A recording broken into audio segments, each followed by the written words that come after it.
हुँदो रहेछ गएर आउने हो त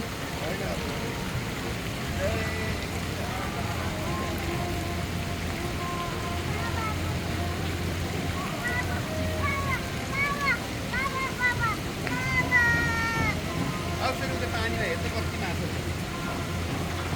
त्यो तर के रहेछ त्यो चाहिँ पोखरी पोखरी आएर माछा छ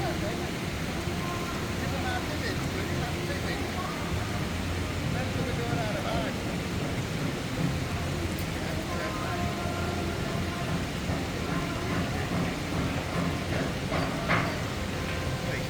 खोलामा छ होला है माछा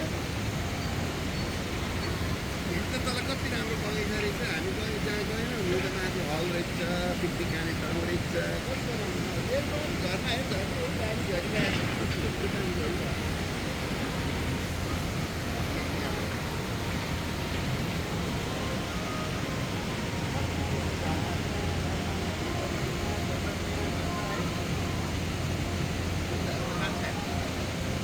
बाबाले छोरीलाई झरना देखाउँदै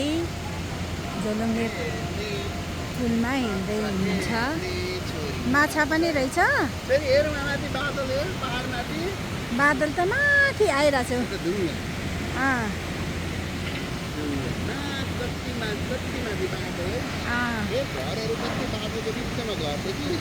बादलको बिचमा माथि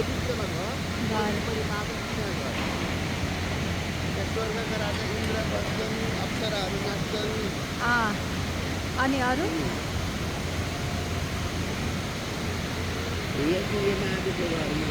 महादेव चाहिँ माथि बस्नुहुन्छ दुप्चेश्वर महादेव हर हर महादेव